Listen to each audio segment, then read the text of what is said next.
Welcome to the Blue Security Podcast, a weekly podcast for information security defenders, where we bring you discussions on best practices, tools, and implementation for enterprise security.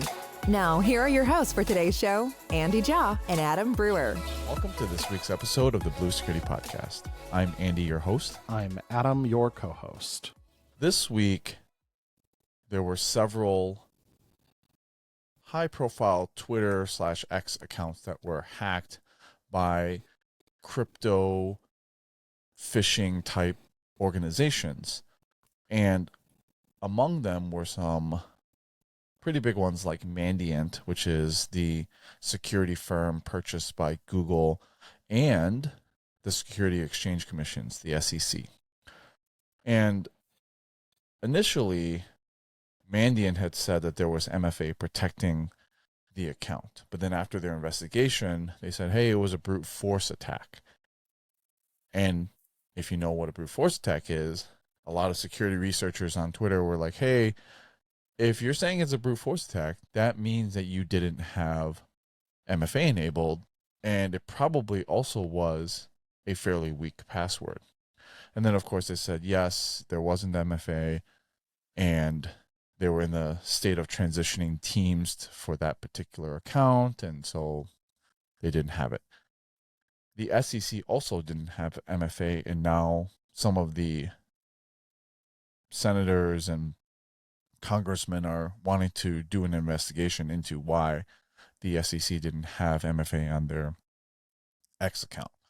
So I thought it would be good to have a discussion on how to protect social media accounts from a corporation standpoint, because this is something that I've actually encountered in my career, and it's something that usually InfoSec folks don't think about because it just doesn't cross their desk a lot. It's part of marketing. The accounts maybe have been there for a long time. They have their own process, but it's good to educate those departments if they're not practicing good cybersecurity policy. So one of the things that you should do is use a tool that aggregates all of your social media accounts into one thing. There are multiple tools out there like Buffer or Sprout or eClincher, and so that you can load all of your accounts, like for Meta, for Instagram, whatever, Twitter included, and put these in an aggregated account, and you post from there. The beauty of that is that most of those have an enterprise type platform where you can use SSO. So you can federate it with your identity provider, which of course you would have MFA enabled for. And that way also, when you turn off or offboard that employee, they lose access to the platform and they never had native access to your social media accounts. So it's good to do a review of what social media accounts people have and how those passwords and everything are stored. I've been in organizations where there have been multiple regional social media accounts, like say one for a specific country because they have different branches and they do different marketing for, say, Spain or Germany. And so they have a company Twitter account or a company Instagram just for that country. And they have country managers that manage that. But then what happens is if they have a phone number associated with that account, a lot of times it's the person who set up the account. And if that person leaves the company, now that phone number is still associated with the account, and sometimes you can't recover the account. So a couple of things again, like number one, you want to remove the phone numbers, and you can do that nowadays from several of the social media accounts. Remove them so that, number one, if the employee leaves, you don't have to worry about trying to recover the account. And two, you can avoid like a common SIM swap attack as well. And then that password username combination should be put into some sort of corporate vault, password vault, along with the MFA token. There's, of course, benefits and negatives of storing your username and password along with the MFA token.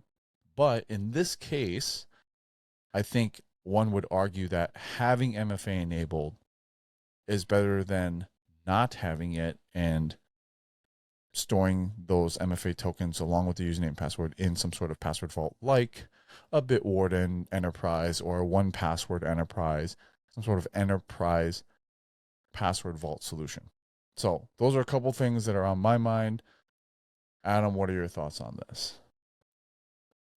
I saw some speculation, and I don't remember if it was Mandiant or the Securities and Exchange Commission, where they tried to blame like changes in X's, the company formerly known as Twitter's, policies in why they didn't have MFA enabled.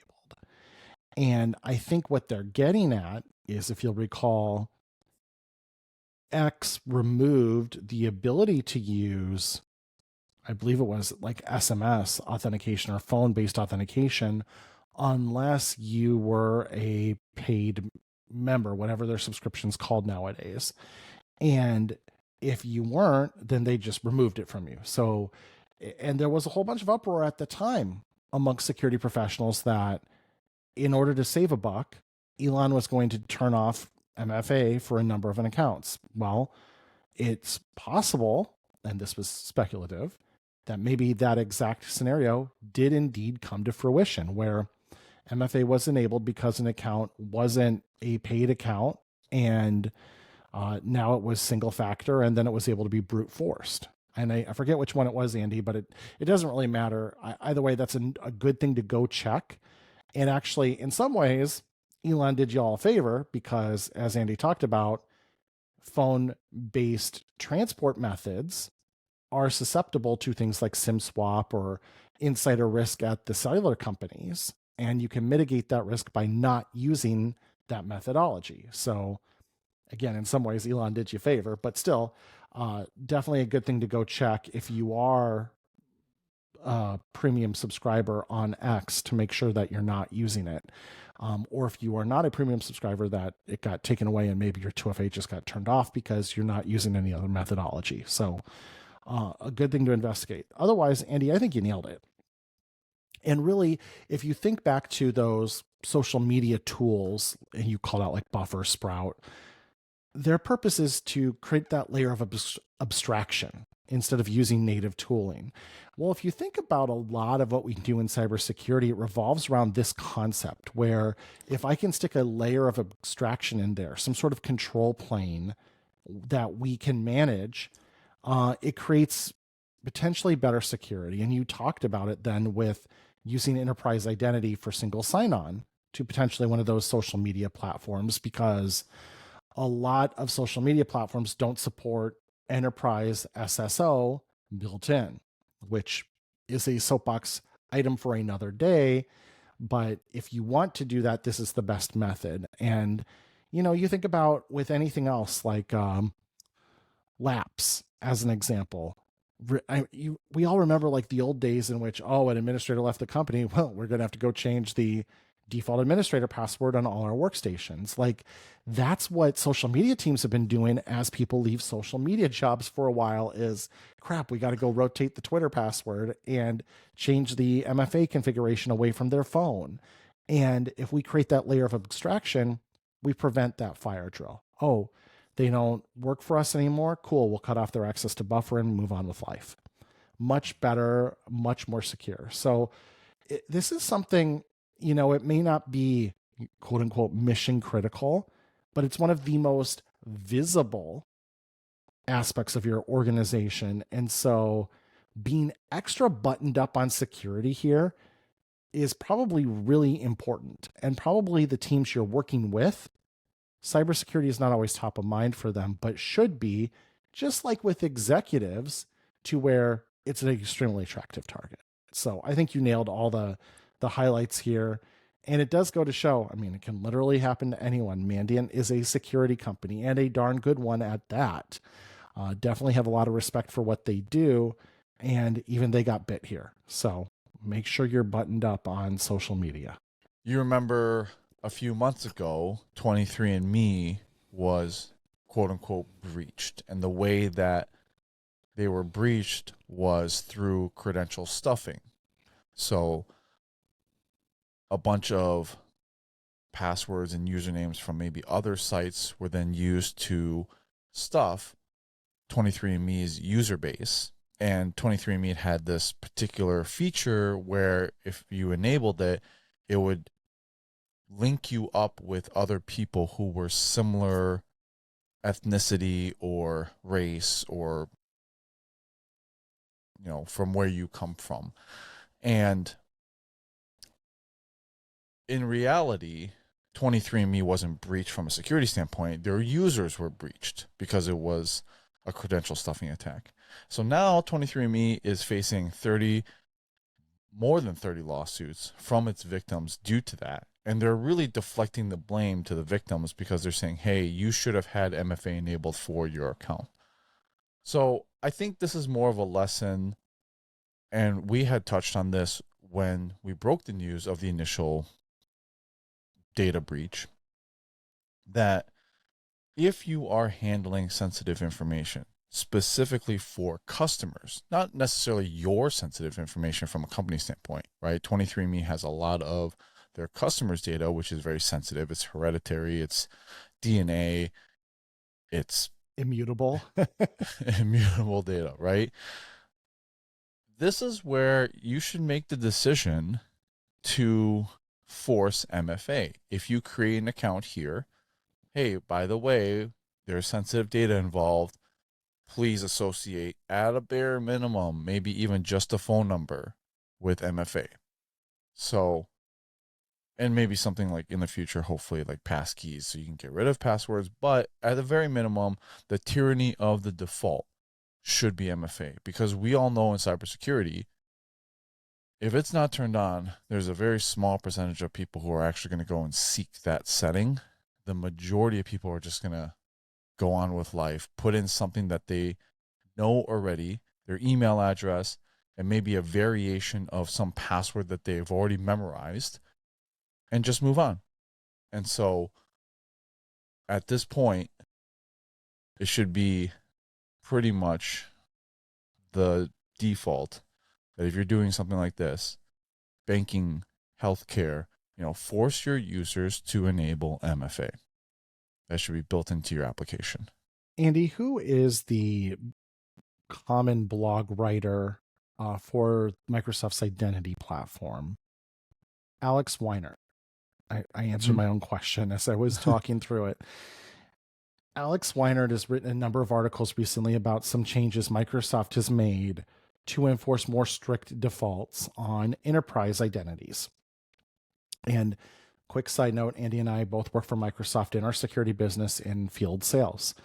And Alex Weiner, one of the things he talked about in this move to do more default enforcement on enterprise identities was to go back in time and talk about the successes of hardening the consumer identities from Microsoft, what's known as a Microsoft account. You use it for things like Skype or Xbox or Microsoft 365 for families, as a couple of examples. And he talked about how internally there was great pushback in doing things like requiring multi-factor authentication, requiring additional factors of verification before allowing identities to be created or used. And ultimately, the decision won out that there would be enforcement of multiple factors and verifications and all of that goodness that we know and love today. And most of the concerns from the pessimists did not come to pass in terms of impacting user signups or impacting active users or any of those other metrics to track, was this pushing people away? And I bring that up because I am sure there was a debate internally at 23andMe about this. And I think the capitalists won, where their concern was any friction in the authentication process is going to cost us customers and therefore money. So although we would love to secure this more, our ultimate responsibility to the gods of capitalism dictate that we should streamline this process and remove any friction that can come from it.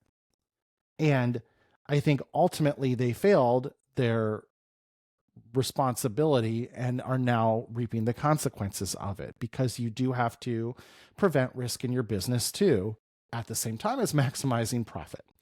And so capitalism still wins here for making the wrong decision. And so I say all that to look at companies today like Apple. And I always praise Apple for this. You pretty much can't have an Apple ID without two-factor authentication associated with it today. What started off is like Apple really dipping their toe in the water and doing this really goofy implementation that was really awkward has matured into a really robust and excellent multi-factor authentication solution for Apple ID. And they keep almost every useful feature behind it. And so if the, as of recording this, second largest company in the world and the largest company in the world can both agree that multi-factor authentication should just be standard for any identity, I think every company in the world can get on board with that too. So ultimately, 23andMe will pay the price for this, and that may or may not be deserved, but so be it. I think that's the likely outcome here, is they'll have to settle. There will be some financial penalties from this. And if you're architecting a solution, users accept multi-factor authentication today. They really do. We have metrics that show it at Microsoft with our own consumer accounts. If you look at Apple's behavior and services and growing their services business has been essentially the number one focus of that company for the last 5 years. If you think the Apple ID was friction to consuming more services, it would not have gotten approved. They probably have metrics as well that say this isn't really a problem. So I think you're running out of excuses. When you get pushback internally to your company, it's assumptions about your user that are honestly insulting at this point, because people, even non-technical people, are more than capable and more than willing to configure multiple factor authentication for almost anything they do. And in fact, I think they're beginning to expect it. And when you don't ask for it, even non-technical people get a little suspicious around it. Whereas the kids would say sus. So just do the thing and harden those identities and move on with life. And you will be better for it in the long run and avoid your day in court. Speaking of identity architecture, I came across something, which is our last topic for today, that I wanted to share with our listeners because I learned something. And so when I learn something, I usually think maybe my listeners might learn something. Mm-hmm. So there is a new feature within conditional access, and I say new feature, but it was more like an application that I think was added in. And so when you scope conditional access policies, part of that is you have to select the app that is associated with that conditional access policy. And Microsoft is actually continually adding applications to that list. Like many years ago, there was only Exchange, and then they added an app for Office 365, which included Teams, and then Azure wasn't part of it, and then they added the Azure Management Interface or portal as a specific app that you could add a conditional access policy to. And now they added something, and I don't know how long it's been there. I just saw it come through my Twitter feed, but I think it's a really interesting application to come through because now it opens up some more options to architecture, specifically guest access.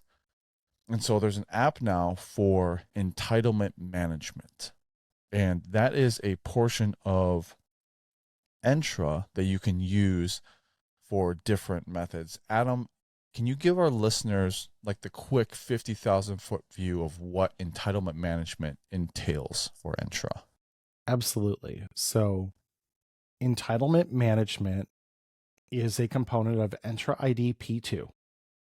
And there's some additional components that are available as part of Entra identity governance. So you can talk to your Microsoft account team on how to acquire it if it's of interest to you. But a lot of the functionality, if you have Entra ID P2, which if you have E5, you probably have, is available there. And entitlements management is built around the idea that I want to manage access to groups, SharePoint sites, and enterprise applications.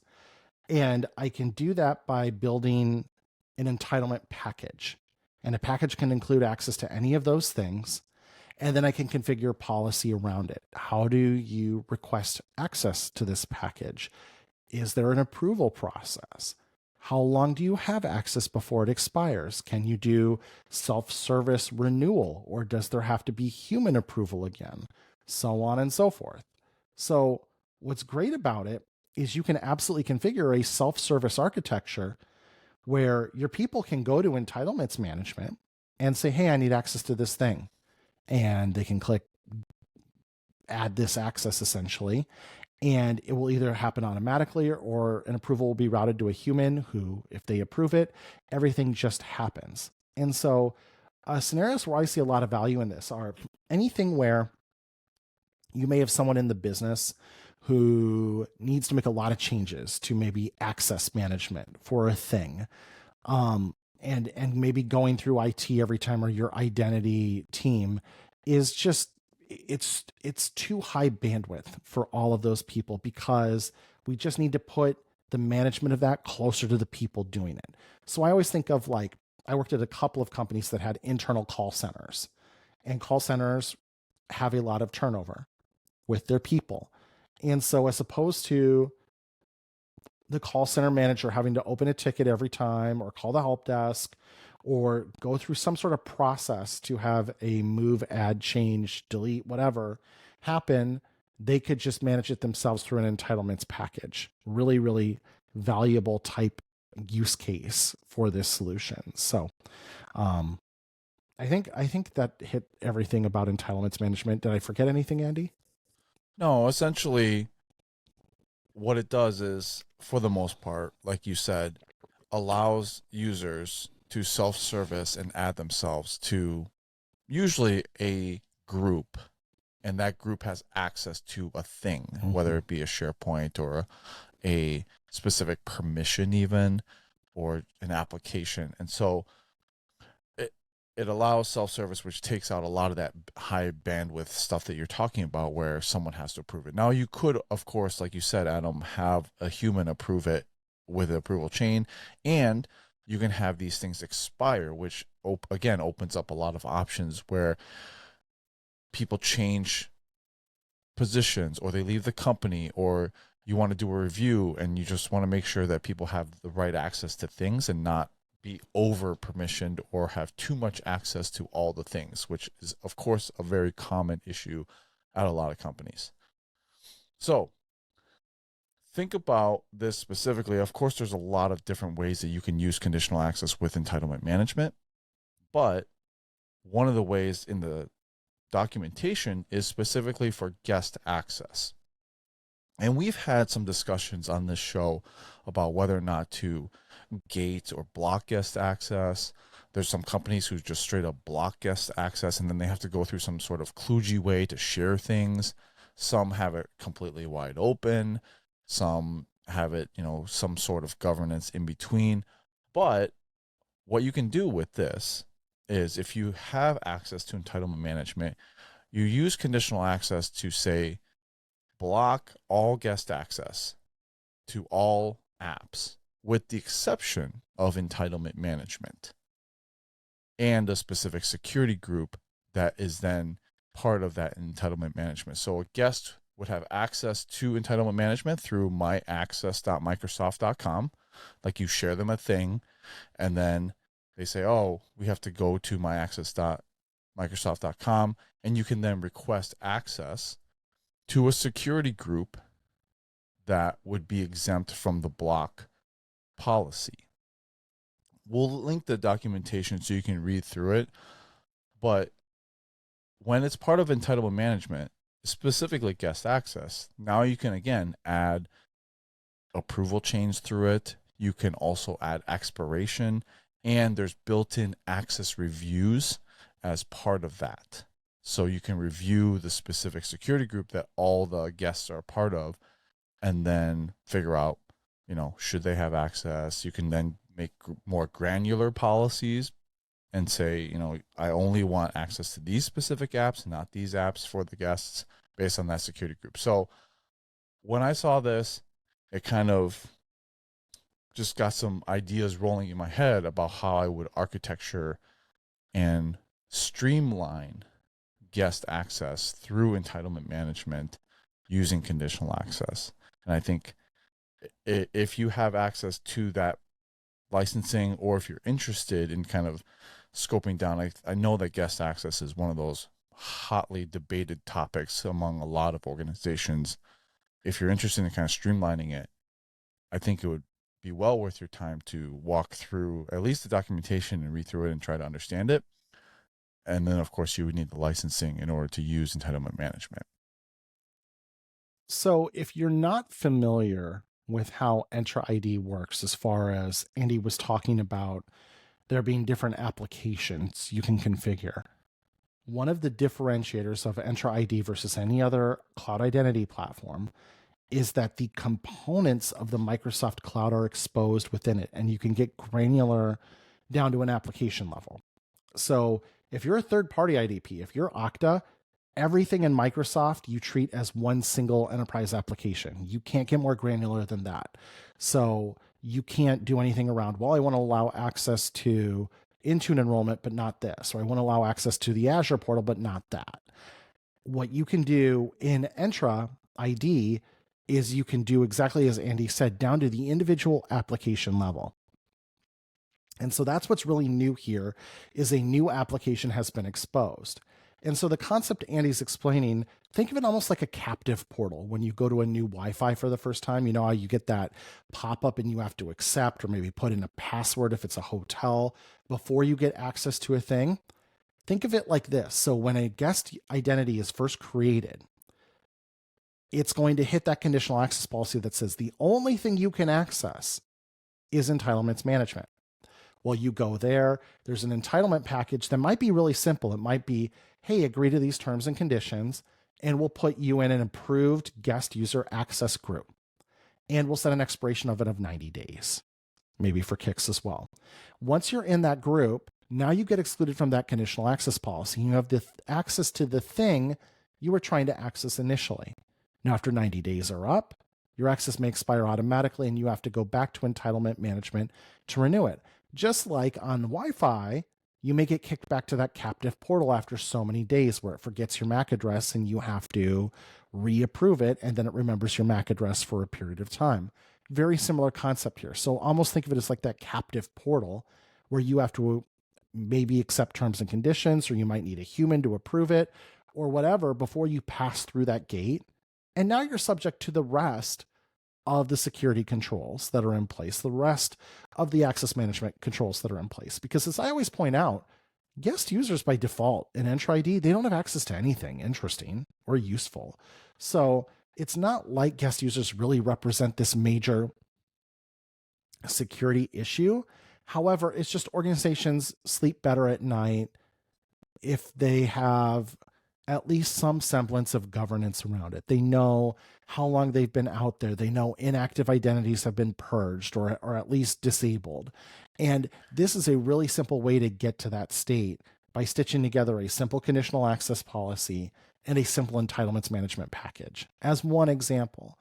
And you don't have to use this for the guest users use case that Andy talked about, but that's a really interesting one, a really simple way to start wrapping some governance around guest users and not have it be the complete wild, wild west. So a great starting point for sure, but always exciting when new applications come to conditional access, because it does enable new workflows, kind of like this, where you can really restrict access down to one thing and then kind of open it up as processes followed.